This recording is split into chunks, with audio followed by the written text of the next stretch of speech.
যুক্তরাষ্ট্র বিএনপির সহসভাপতি এবং মূলধারা রাজনীতিবিদ আনোয়ার হোসেনের সম্মানে যুক্তরাজ্যে এক আলোচনা সভা ও মতবিনিময় সভার আয়োজন করা হয়েছে। সৌহার্দ্যপূর্ণ এই সভায় সভাপতিত্ব করেন যুক্তরাজ্য বিএনপির সিনিয়র সহসভাপতি আবুল কালাম আজাদ।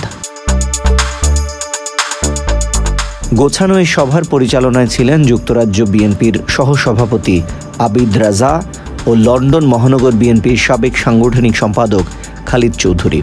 অনুষ্ঠানে প্রধান অতিথির বক্তব্য রাখেন বিএনপি চেয়ারপারসনের উপদেষ্টা ও যুক্তরাজ্য বিএনপির সভাপতি এম.এ. মালিক।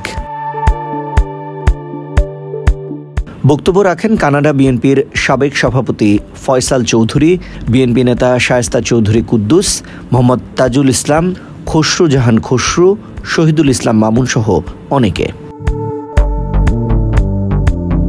সভায় বক্তারা বলেন, দীর্ঘ ১৫ বছর বাংলাদেশ ফ্যাসিবাদী শাসকদের নিয়ন্ত্রণে ছিল। দেশের মানুষের ঐক্যবদ্ধ আন্দোলনে বাংলাদেশ দ্বিতীয়বার স্বাধীন হয়েছে।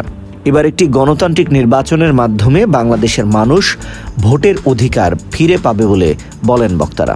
তাই দ্রুত নির্বাচনের মাধ্যমে বাংলাদেশের জনগণের গণতান্ত্রিক ভোটের অধিকার ফিরিয়ে দেওয়ার দাবি জানান তারা।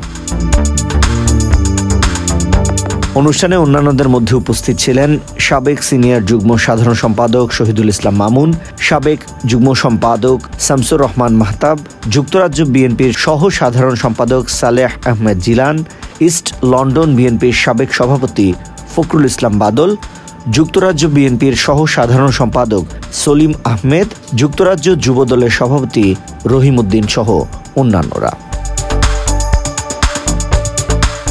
SITV New Year।